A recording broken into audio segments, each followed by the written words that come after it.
Hello friends, आपण पाठीमागच्या लेक्चरमध्ये सेट म्हणजे काय, त्या फॉर्म करण्याच्या कोणकोणत्या मेथड आहेत हा भाग आपण पाहिलेला आहे. त्याच्यानंतर सेट ऑफ नॅचरल नंबर म्हणजे काय, सेट ऑफ इंटिजर्स आपण कशाने डिनोट करतो, सेट ऑफ रिअल नंबर आपण कशाने डिनोट करतो, या सगळ्या बाबी किंवा एखादा मेंबर हा त्या सेटमध्ये येतो किंवा येत नाही, येत असेल तर आपण ते मॅथमॅटिकली कसं डिनोट करतो, एखादा मेंबर इलेमेंट हे सेटचा मेंबर नसेल तर ते आपण कसं डिनोट करतो, हा भाग आपण पाठीमागच्या लेक्चरला आपण पाहिलेला आहे. या लेक्चरला आपण काय पाहणार आहोत तर कुठले कुठले सेट्सचे प्रकार आहेत. तर त्यामध्ये सिंगलटन सेट आहे. सिंगलटन सेट म्हणजे काय, सिंगलटन याचा अर्थ काय, एकच इलेमेंट. जर सेटमध्ये फक्त एकच इलेमेंट असेल तर त्या केसमध्ये त्या सेटला आपण कसला सेट म्हणतो, तर सिंगलटन सेट म्हणतो. म्हणजे जिथं दिलेले डेफिनेशन दिलेली आहे, set containing exactly one element is called a singleton set. आता for example A equal to महिरपी कंसामध्ये 6 लिहिलेलं आहे. तर सेट हा नेहमी आपण कसा लिहितो, capital letter is equal to महिरपी कंसामध्ये त्याचे इलेमेंट्स. आता त्यामध्ये एकच इलेमेंट असेल तर त्याला आपण सिंगलटन सेट म्हणणार. इथं आता दुसरं उदाहरण काय दिलंय, बी इक्वल टू महिरपी कंसामध्ये एक्स आणि ही उभी रेष लिहिलेली आहे, याला सच दॅट म्हणतात, x minus two equal to zero. आता x minus two equal to zero म्हणजेच एक्स इक्वल टू किती येणार, टू येणार. दोन्ही बाजूला इथं जर आपण 2 ॲड केलं तर काय होईल, x minus two plus two is equal to two. Minus two plus two cancel होतील आणि एक्स इक्वल टू टू येईल. म्हणजे या सेटमध्ये सुद्धा किती इलेमेंट आहेत, तर फक्त एकच इलेमेंट आहे. म्हणजे हा सेट ए आणि हा सेट बी काय आहे, सिंगलटन सेट आहे. तर ज्यावेळी सेटमध्ये फक्त एकच इलेमेंट असतं त्यावेळी त्याला आपण सिंगलटन सेट म्हणतो. आता दुसरा प्रकार कोणता आहे, नल सेट और एम्प्टी सेट. आता सेटमध्ये एक इलेमेंट असेल तर त्याला आपण सिंगलटन सेट म्हटलं. आता सेटमध्ये एकही इलेमेंट नसेल तर त्या केसमध्ये त्या सेटला आपण नल सेट किंवा आपण काय म्हणतो, एम्प्टी सेट म्हणतो. आणि तो आपण कशाने डिनोट करतो, तर ग्रीक लेटर फाय किंवा महिरपी कंस, रिकामा महिरपी कंस. म्हणजेच इथं डेफिनेशन काय दिली, a set having no element in it. म्हणजे ज्या संचामध्ये काही नाही, एकही इलेमेंट नाही, इज कॉल्ड नल सेट और एम्प्टी सेट. त्यावेळी त्या सेटला आपण नल सेट किंवा एम्प्टी सेट, एम्प्टी म्हणजे काय तर रिकामा संच असं आपण त्याला म्हणू शकतो. आणि ते आपण कशाने डिनोट करतो, तर ग्रीक लेटर फाय और ते आपण ग्रीक लेटर फायनं आपण डिनोट करतो किंवा रिकामा महिरपी कंस जो आहे त्यानं आपण डिनोट करतो. आता जर उदाहरणार्थ सांगायचं झालं तर A equal to set of all x belongs to R. R म्हणजे काय, रिअल नंबर्स येतात. आता such that x square equal to -9. आता ह्याच्यावरून जर एक्सच्या 2 किमती काढल्या तर त्या कशामध्ये येत नाहीत, या आरमध्ये येत नाहीत. कारण याच्यावरून जर एक्सच्या 2 किमती काढल्या तर त्या इमॅजिनरी येतात. आता हा भाग जे सायन्सचे विद्यार्थी तुमच्यातील असतील त्यांनी कॉम्प्लेक्स नंबरमध्ये ते शिकलेलं आहे. आणि जे नसतील त्यांनी लक्षात ठेवा की इथं एकच्या 2 किमती मिळतात. एक +3i किंमत मिळते आणि एक -3i मिळते आणि आय हा इमॅजिनरी नंबर आहे तिथं. मग आता तो आरमध्ये येतो का, नाही येत. म्हणजे हा सेट ए हा कसला सेट आहे, एम्प्टी सेट आहे. त्याच्यानंतर इथं दुसरं उदाहरण दिलेलं आहे, काय दिलंय, B equal to set of all x belongs to N. N म्हणजे natural number, such that x square equal to 7 दिलंय. आता जर याचा आपण स्क्वेअर रूट घेतलं एक्स स्क्वेअर इक्वल टू 7चं, तर एक्सची किंमत काय मिळेल, वर्गमुळात 7 मिळेल. काय मिळेल, प्लस मायनस वर्गमुळात 7. आणि वर्गमुळात 7 हा नॅचरल नंबर सेटमध्ये येतो का, तर येत नाही. म्हणजे हा बी सेट सुद्धा काय आहे, एम्प्टी सेट आहे. फक्त इथं लक्षात ठेवा की ही उदाहरणं तुम्ही पेपरमध्ये सुद्धा तुम्ही देऊ शकता किंवा इथं हा बी हा सेट तुम्हाला दिलेला असेल तर त्या केसमध्ये बी हा काय आहे, कसला सेट आहे असा जर प्रश्न विचारला तर तुमच्या लक्षात यायला पाहिजे की तो कुठला सेट आहे, नल सेट आहे किंवा त्या सेटला आपण कसला सेट म्हणतो, एम्प्टी सेट म्हणतो. आता ही नोट इथं जी आहे ही नोट इथं महत्वाची आहे. नोट दॅट द सेट्स महिरपी कंसामध्ये 0 आणि महिरपी कंसामध्ये phi are not empty sets. हे महत्वाचं आहे इथं की हे दोन्ही सेट, कारण महिरपी कंसामध्ये इथं एक इलेमेंट आहे, महिरपी कंसामध्ये इथं फाय आहे, म्हणजे हे सेट रिकामे सेट आहेत का? नाही आहेत. तर these sets are not empty sets, हे एम्प्टी सेट्स नाही आहेत, हे लक्षात ठेवा. त्याच्यानंतर एक म्हणजे सिंगलटन सेट माहीत झाला. नल सेट किंवा एम्प्टी सेट म्हणजे काय माहीत झालं की आता subset of a set, subset of set.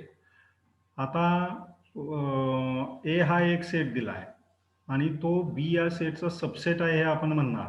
कधी म्हणणार? तर ए मध्ये जेवढी इलेमेंट्स आहेत ती सगळी इलेमेंट कुणामध्ये पाहिजेत? बी सेटमध्ये पाहिजेत. म्हणजेच set A is said to be a subset of set B if every element of A is also an element of B. म्हणजे ए मध्ये जेवढी इलेमेंट्स असतील ती सगळी इलेमेंट्स कुणामध्ये असली पाहिजेत? बी मध्ये असली पाहिजेत. त्यावेळी ए या सेटला बी या सेटचा काय म्हटलं जातं? सबसेट म्हटलं जातं. म्हणजेच इथं काय दिलेलं आहे? तर मॅथमॅटिकल नोटेशन मध्ये असं लिहितो आपण ते, if x belongs to A then x belongs to B. म्हणजे एक्स हे इलेमेंट ए मध्ये असेल तर एक्स हे इलेमेंट कुणामध्ये असलं पाहिजे? बी मध्ये सुद्धा असलं पाहिजे. त्यावेळी आपण काय म्हणणार? ए हा बी चा काय आहे? सबसेट आहे. आणि हे आपण गणिताच्या भाषेत कसं आपण डिनोट करतो किंवा कसं आपण लिहितो? तर गणिताच्या भाषेत आपण असं लिहितो, ए आणि हे चिन्ह आणि बी, हे जे चिन्ह आहे या चिन्हाला काय म्हटलं जातं? तर सबसेट म्हटलं जातं. या चिन्हाला काय म्हटलं जातं? Subset. So this is denoted by A, हे चिन्ह बी, आणि हे आपण वाचतो कसं? ए इज, हे चिन्ह याला काय म्हणायचं? Subset of what? B. A हा बी चा सबसेट आहे. और ए कंटेंड इन बी, और ए इन्क्लुडेड इन बी. आता हे वेगवेगळे वर्ड्स इथं वापरलेले आहेत. ए इज अ सबसेट ऑफ बी म्हणजे काय? ए मध्ये जेवढे एलिमेंट्स आहेत तेवढे एलिमेंट्स कुणामध्ये असले पाहिजेत? बी या सेटमध्ये असले पाहिजेत. त्यावेळी आपण ए या सेटला बी या सेटचा काय म्हणतो? सबसेट म्हणतो. आणि ते आपण गणिती भाषेत असं दाखवतो. हे आपण वाचणार कसं? ए इज अ सबसेट ऑफ बी. और हेच आपण कसं वाचणार? ए कंटेंड इन बी. ए कुणामध्ये आहे? बी मध्ये आहे. और A included in B. A कुणामध्ये इन्क्लूड आहे? बी मध्ये इन्क्लूड आहे. आता इथं पुढचं स्टेटमेंट काय लिहिलंय पहा. If A is a subset of B then B contains A. याचा अर्थ काय? हे चिन्ह उलट केलं आणि ए बी बदलले तर याचा अर्थ काय होतो? Be contain a. याचा अर्थ काय होतो? Be contain a. तर आता इथं आपण सिंगलटन सेट म्हणजे सेटमध्ये एक इलेमेंट, एकच इलेमेंट असेल तर त्याला आपण सिंगल टन सेट म्हणणार. त्याची उदाहरणं इथं दिलेली आहे. नल सेट किंवा एम्प्टी सेट म्हणजे काय?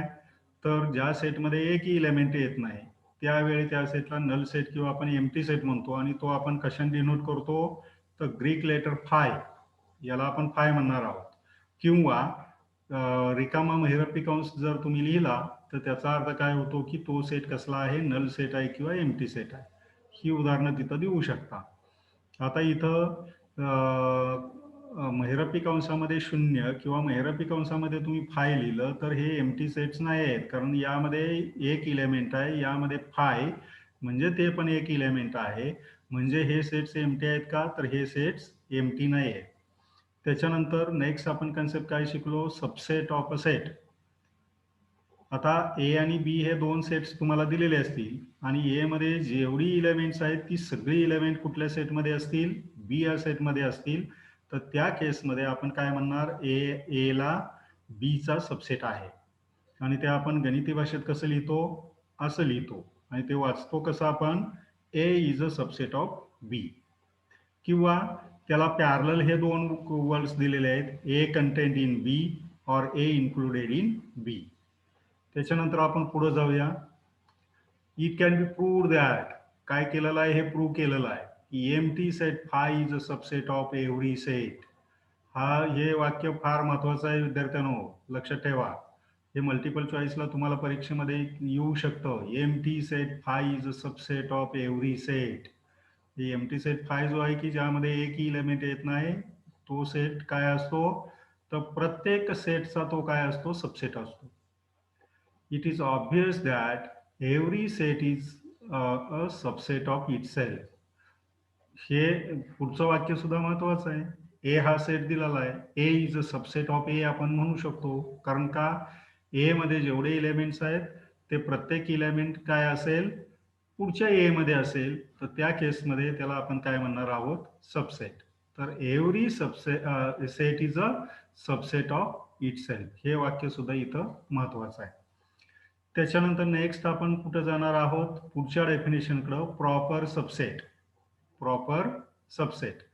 आता प्रॉपर सबसेट आणि सबसेट यामधला फरक तुमच्या लक्षात यायला पाहिजे. प्रॉपर सबसेट म्हणजे काय, तर प्रत्येक ए मधलं इलेमेंट हे बी मध्ये असलंच पाहिजे, आणि बी हा जो तुमचा सेट आहे त्यामध्ये कमीत कमी ए या सेटपेक्षा एक तरी इलेमेंट काय असलं पाहिजे, जास्त असलं पाहिजे.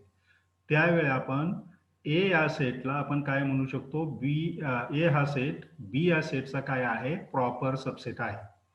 तर इथं स्टेट फॉर डेफिनेशन दिलेले आहे. काय डेफिनेशन दिली, if every element of a set A is an element of a set B, म्हणजे प्रत्येक ए मधील इलेमेंट हे काय असेल, बी या सेटचं इलेमेंट असेल, आणि and B contains at least one element which is not in A. आणि बी मध्ये एक तरी असं इलेमेंट असलं पाहिजे की ते इलेमेंट कुणामध्ये नाही, ए मध्ये नाही. त्या केसमध्ये आपण काय म्हणू शकतो, A is a proper subset of B. A काय म्हणू शकतो आपण, प्रॉपर सबसेट ऑफ बी. आणि ते गणिती भाषेत असं दाखवतात. हे चिन्ह जे आहे फक्त इथं काय होती, रेष होती सबसेटसाठी. इथं ती रेष आहे का, नाही आहे. आणि त्यामध्ये त्या केसमध्ये आपण ते लिहितो कसं, ए हे चिन्ह आणि बी. आता प्रॉपर सबसेट म्हणजे काय, ए मधील प्रत्येक इलेमेंट कुणामध्ये असलं पाहिजे, बी या सेटमध्ये असलं पाहिजे, आणि कमीत कमी एक तरी इलेमेंट बी या सेटमध्ये असं असलं पाहिजे की जे ए या सेटमध्ये नसलं पाहिजे. त्यावेळी आपण त्याला काय म्हणणार, प्रॉपर सबसेट. आता फॉर एक्झाम्पल इथं लिहिलंय ए इक्वल टू 2 3 4 आणि बी इक्वल टू काय लिहिलंय 1 2 3 4. आता जर इथं तुम्ही पाहिलं तर ए हा बी या सेटचा प्रॉपर सबसेट आहे. कारण का, ए मध्ये कोण आहे, 2 3 4 आहे, बी मध्ये 2 3 4 आहे का, आहे. आणि बी मध्ये इथं एक इलेमेंट जास्त आहे की जे ए मध्ये नाही आहे. म्हणजे याचा अर्थ काय, ए हा बी या सेटचा काय आहे, प्रॉपर सबसेट आहे. त्याच्यानंतर इथं पुढचं एक्झाम्पल दिलेलं आहे आणखी एक, इफ सी इक्वल टू, महिरपी कंसात काय लिहिलंय, set of all x such that x is a letter in the word mile. X is the letter in the word mile. म्हणजे सी हा सेट काय होईल, महिरपी कंसामध्ये M comma I comma L comma E, ते इथं लिहिलेलं आहे. हा झाला सी सेट. डी काय दिलेला आहे, set of all x such that x is a letter in the word smile. X काय आहे, तर डी हा सेट काय आहे, तर स्माइल हा जो वर्ड आहे या वर्ड मधील अक्षरांचा तो संच आहे किंवा अल्फाबेटचा तो संच आहे. आता म्हणजेच इथं डी काय आहे, S comma M comma I comma L comma E. आता जर तुम्ही पाहिलं तर याच्यात यम आहे, याच्यातही यम आहे, याच्यात आय आहे, याच्यात आय आहे, याच्यात यल आहे, याच्यात यल आहे, याच्यात ई आहे, याच्यामध्ये ई आहे. म्हणजे इथं सी सेटचे जे इलेमेंट्स आहेत ते सगळे डी सेटमध्ये आहेत, परंतु इथं डी सेटमध्ये एक इलेमेंट ज्यादा आहे की जे सी सेटमध्ये नाही आहे. म्हणजे याचा अर्थ काय, तर सी हा या डेफिनेशन नुसार सी हा काय आहे, subset of set D. Proper subset, not only subset but it is a proper subset of set D. आणि ते मग आपण असं लिहितो, सी धिस साइन डी. हे वाचणार कसं, C is a proper subset of D. आता पुढची डेफिनेशन काय आहे, तर पॉवर सेट. पुढची डेफिनेशन काय आहे, पॉवर सेट. आता ए हा एक सेट तुम्हाला दिलेला आहे, आणि मग काय केलं की त्याचे जे इलेमेंट्स आहेत त्या इलेमेंटच्या आधारे आपण वेगवेगळे सबसेट्स तयार केले. काय केले? सबसेट्स तयार केले आणि ते काय केले आपण एका महिरपी कंसामध्ये लिहिले. तर त्या केसमध्ये जो सेट तुमचा तयार होतो त्याला आपण काय म्हणणार? Power set. म्हणजे इथं डेफिनेशन काय दिली? Let A B any set. A हा कुठलाही एक सेट आहे. Then the set of all subsets of A. म्हणजे ए चे जे इलेमेंट्स असतील ना त्या इलेमेंट पासून तुम्ही काय करा? सेट सबसेट तयार करा. Then the set of all subsets of A is called the power set of A. Is called power set of A and it is denoted by P of A. आता ए मध्ये इथं दोन elements आहेत. या उदाहरणाच्या साहाय्यानं तुम्हाला ही डेफिनेशन सांगतो मी. ए सेटमध्ये किती इलेमेंट्स आहेत? दोन इलेमेंट्स आहेत. मग आता मी काय करणार की या दोन इलेमेंटच्या आधारे मी काय करणार? सबसेट तयार करणार. म्हणजे काय? तर एक म्हणजे फक्त महिरपी कंसात ए लिहू शकतो, दुसरं बी लिहू शकतो आणि इथं आपणाला माहित आहे empty set five is a subset of every set. मग त्यामध्ये आणखी कोण येणार? फाय येणार आणि हे दोन इलेमेंट एकत्र घेतले की आणखी एक इथं इलेमेंट तयार होतं आणि इथं मग हा महिरपी कंसामध्ये सेट तुमचा काय तयार होईल? महिरपी कंसात ए, महिरपी कंसात बी, त्याच्यानंतर सिम्प्लिफाय कारण हा प्रत्येक सेटचा सबसेट असतो आणि महिरपी कंसात ए बी. हा जो काही सेट जो इथं तयार झाला या सेटला आपण काय म्हणणार आहोत? पॉवर सेट ऑफ सेट ए. आणि तो आपण डिनोट कशाने करतो? P of A. म्हणजे ए हा एनी सेट दिला आणि जर तुम्ही काय केलं ए या सेटमधील इलेमेंटच्या साह्यानं तुम्ही वेगवेगळे सबसेट्स तयार केले आणि ते काय केले तर एका महिरपी कंसामध्ये लिहिले. पॉसिबल सगळे सबसेट्स तयार करायचे आणि ते एका महिरपी कंसामध्ये लिहायचे. जो नवीन सेट तयार होतो त्या सेटला आपण काय म्हणणार आहोत? Power set of the given set ए. आता नेक्स्ट डेफिनेशन काय आहे? तर इक्वॅलिटी ऑफ सेट्स. मी दोन सेट इक्वल कधी म्हणणार? Two sets A and B are said to be equal if they have same elements. If they have same elements याचाच अर्थ काय? A is a subset of B असला पाहिजे, B is a subset of A असला पाहिजे. म्हणजे ए मध्ये जेवढे इलेमेंट्स आहेत तेवढे कुणामध्ये असले पाहिजेत? बी मध्ये असले पाहिजेत. आणि बी मध्ये जेवढे इलेमेंट्स आहेत ते कुणामध्ये असले पाहिजेत? ए मध्ये असले पाहिजेत. तर त्यावेळी त्या दोन सेटनं आपण कसले सेट्स म्हणणार आहोत? Equal sets. In other words इथं लिहिलेलं आहे A is a subset of B and B is a subset of A. Then A and B are equal sets and we write it as A equal to B. आता इथं उदाहरणादाखल दिलेलं आहे if A equal to महिरपी कंसामध्ये 3,4 दिलंय आणि बी हा set इथं दिलाय set of all x belongs to R. R म्हणजे सेट ऑफ रिअल नंबर्स. संख्या रेषेवरती जे नंबर्स आहेत त्याला आपण रिअल नंबर्स म्हणतो. Such that x square minus 7x plus 12 equal to 0. आता हे वर्ग समीकरण आहे विद्यार्थ्यांना. हे वर्ग समीकरण जर तुम्ही सोडवलं तर एकच्या दोन किमती तुम्हाला काय मिळतील? 3 आणि 4च मिळतील. म्हणजे इथं हा कारण असे दोन नंबर तुम्ही शोधायचे आहेत की ज्यांची बेरीज केली तर ती -7 येईल आणि गुणाकार केला तर तो 12 येईल. तर असे दोन नंबर कुठले आहेत? -3 आणि -4 की ज्यांची बेरीज केली तर -7 येईल आणि ज्यांचा गुणाकार केला तर तो +12 येईल. म्हणजे ह्याचे दोन फॅक्टर काय पडतील? या डाव्या बाजूचे दोन फॅक्टर काय येतील? दोन अवयव x - 3 into x - 4 equal to 0 आणि ते प्रत्येकी इक्वल टू 0 घेतलं की एकच्या दोन किमती मिळतील 3 आणि 4. म्हणजे बी सेटचे इलेमेंट्स कोण आहेत? महिरपी कंसात 3, 4. ए सेटचे इलेमेंट्स कोण आहेत? महिरपी कंसामध्ये 3, 4. म्हणजे याचा अर्थ ए आणि बी हे दोन सेट्स कसे आहेत? तर ते इक्वल सेट्स आहेत. हे दोन सेट्स कसे आहेत? तर इक्वल सेट्स आहेत. आता त्याच्यानंतर नेक्स्ट डेफिनेशन काय येते? Universal set. पुढची व्याख्या काय येते? Universal set. In any application of set theory, the set under consideration are regarded as a subset of a fixed set. In any application of set theory, the sets under consideration are regarded as subsets of a fixed set. Such a set is called universal set and which is denoted by capital you और capital x. आता विद्यार्थ्यांनो एक लक्षात घ्या की आता मी म्हटलं की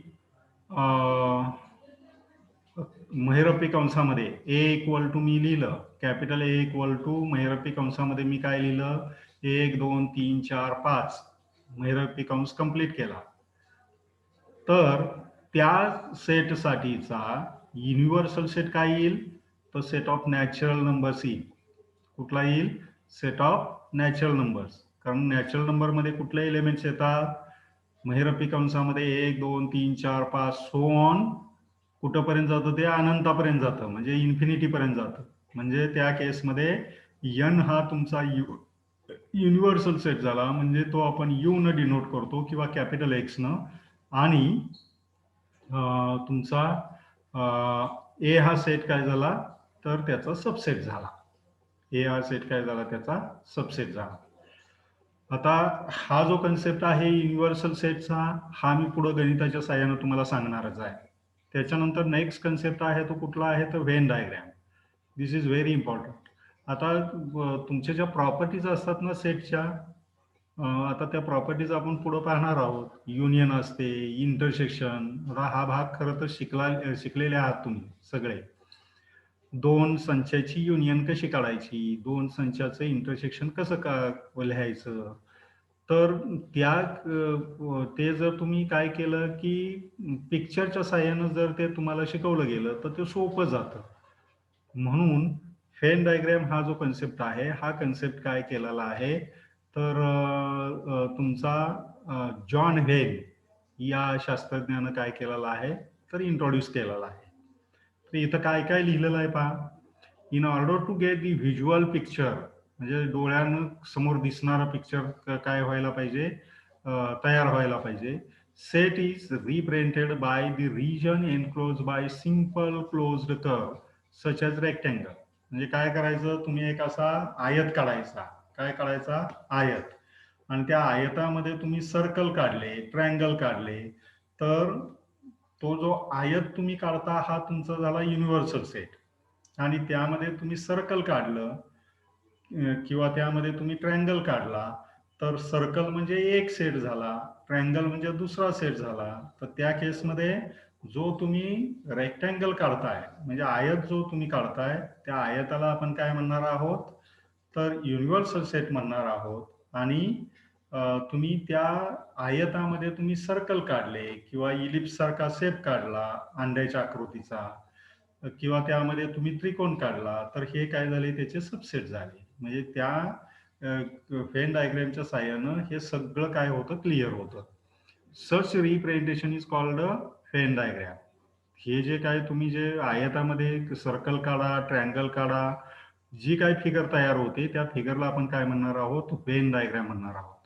and named after English logician John when. हे कुणी इंट्रोड्यूस केलं व्हेन डायग्रॅम, तर इंग्लिश तुमचा लॉजिशियन जॉन व्हेन यानं काय केलेलं आहे, तर व्हेन डायग्रॅमचा कन्सेप्ट इंट्रोड्यूस केलेला आहे. हु फर्स्ट युज्ड व्हेन, त्यानं वेगवेगळे सेट्स किंवा ते व्हेन डायग्रॅमच्या साहाय्यानं आपण कसं दाखवू शकतो हे त्यानं पहिल्यांदा वापरात आणलं. The universal set is represented by rectangle area in a plane. मी मगाशीच आत्ताच जस्ट तुम्हाला सांगितलेलं आहे. काय सांगितलं, युनिव्हर्सल सेट. तुम्ही एक काय काढला, आयत काढला, तर तो आयत म्हणजे तुमचा काय आहे, तर युनिव्हर्सल सेट आहे. If A B C are subsets of set capital X. Universal set आपण कशाने डिनोट करतो, तर आपण कॅपिटल यू किंवा कॅपिटल एक्स ने डिनोट करतो. आणि एबीसी काय असतील, सबसेट्स असतील, तर ते आपण कशाने रिप्रेझेंट करतो, तर ते आपण इलिप्टिकल और सर्क्युलर रिजन आपण डिनोट करतो. म्हणजे तुम्ही काय केलं की एक आयत काढला, त्या आयतामध्ये अंड्याच्या आकृतीचे काय तुम्ही अंड्यासारख्या काय आकृती काढल्या, त्याच्यानंतर सर्कल सारख्या काय आकृती काढल्या, तर ते जे काय आहे ते म्हणजे तुमचे एबीसी आहेत. म्हणजेच काय, तर subsets of the universal set capital X. And पुढं काय म्हटलंय, Venn diagrams are frequently used to explain certain operations on sets. And to verify certain laws about the sets. या व्हेन डायग्रामचा उपयोग काय होतो, कारण याचा वारंवार उपयोग कुठं होतो, explain the certain operations on set. म्हणजे सेटवरचे जे काय ऑपरेशन्स आता आपण पुढे शिकणार आहोत ते कळण्यासाठी त्याचा उपयोग होतो. आणि काय लॉज आहेत आपण पुढे शिकणार आहोत ते लॉ कळण्यासाठी सुद्धा त्याचा काय होतो, उपयोग होतो. आता इथं मी फिगर दाखवलेली आहे पहा. इथं ही फिगर आहे. ही जी फिगर आहे टोटल ही फिगर, या फिगरला आपण काय म्हणणार आहोत, व्हेन डायग्राम. तर इथं जर तुम्ही पाहिलं तर हा मी रेक्टँगल इथं काढलेला आहे. हा रेक्टँगल काढलाय म्हणजे आयत काढला. हा आयत त्याला काय म्हटलंय मी, कॅपिटल एक्स म्हटलंय. म्हणजे हे जे सगळं आयतात जे काय येतं ना, हा तुमचा कॅपिटल एक्स आहे. म्हणजे हा काय झाला, युनिव्हर्सल सेट झाला. परत इथं लहान लहान शेप काढलेले आहेत. हा एक लहान शेप काढलेला आहे. इथं हा एक शेप काढलेला आहे. हा एक शेप काढलेला आहे. तर हे काय आहेत, याचे सबसेट्स आहेत. याचे काय आहेत, सबसेट्स. म्हणजे हा पूर्ण तुम्ही रेक्टँगल विचारात घेतला तर हा पूर्ण रेक्टँगल म्हणजे तुमचा काय झाला, युनिव्हर्सल सेट. आणि तो आपण कशाने डिनोट करतो, कॅपिटल एक्स किंवा कॅपिटल यू न आपण डिनोट करतो.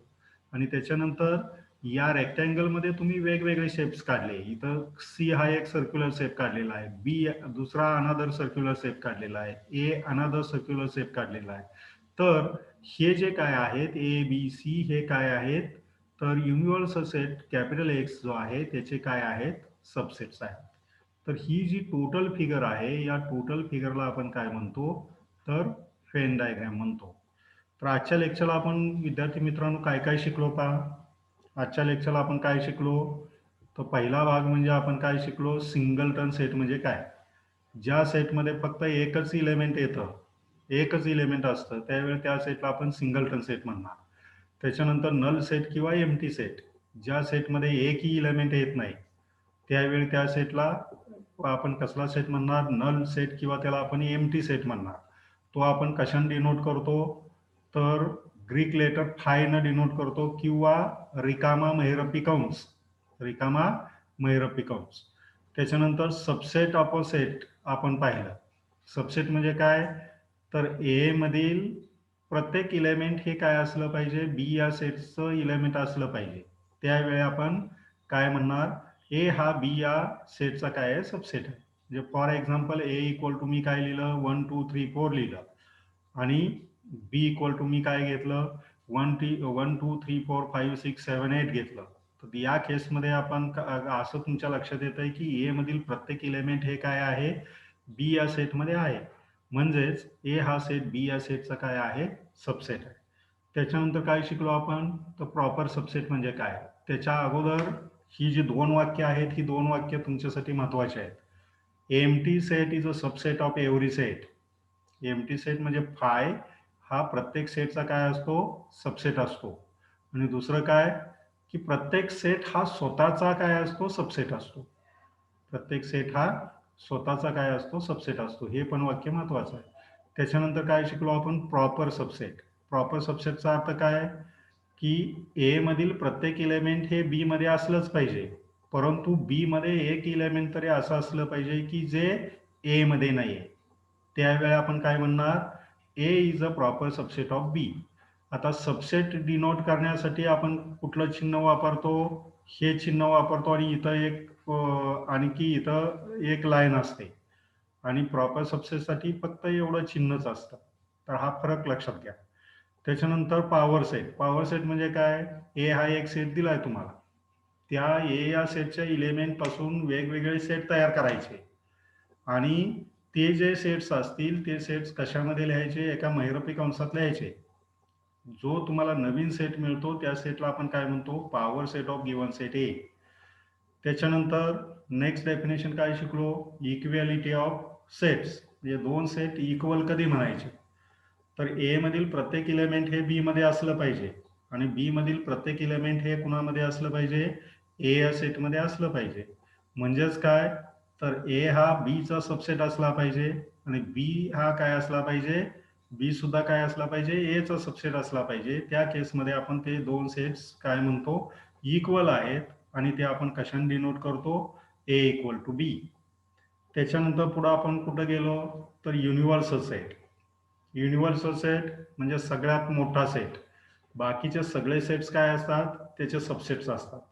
म्हणजे तुम्ही जर रेक्टँगल काढला तर तो तुमचा काय झाला, युनिव्हर्सल सेट झाला. आणि रेक्टँगलमध्ये तुम्ही वेगवेगळे शेप्स काढले, अंड्याच्या आकृतीचा शेप काढला, त्रिकोणाचा शेप काढला, सर्कलचा शेप काढला, तर ते तुमचे काय झाले, सबसेट्स झाले. आणि तो रेक्टँगल जो आहे तो रेक्टँगल काय झाला तुमचा, युनिव्हर्सल सेट झाला. आणि जी टोटल फिगर तुम्हाला मिळते त्या फिगरला आपण काय म्हणतो, व्हेन डायग्रॅम म्हणतो. आणि व्हेन डायग्रॅमचा कन्सेप्ट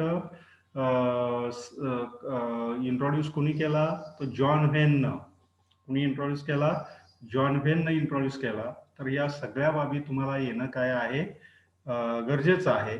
तर माझ्या मतानुसार मला वाटतंय विद्यार्थ्यांनो, आज आपण इथं जो काय भाग आपण शिकलेलो आहोत तो तुम्हाला समजलेला असेल असं आपण गृहीत धरू. याच्या पुढचा जो भाग आहे तो आपण उद्याच्या लेक्चरला घेऊ, की ऑपरेशन्स ऑन सेट. मग कुठली ऑपरेशन्स, त्याची गणित, आणि तो जो भाग आहे हा आपण पुढच्या लेक्चरला शिकू. तर आज आपण थांबणार आहोत. Have a good day friends. जर तुम्हाला काही शंका असतील तर तुम्ही काय करू शकता, मला विचारू शकता. So we stop here.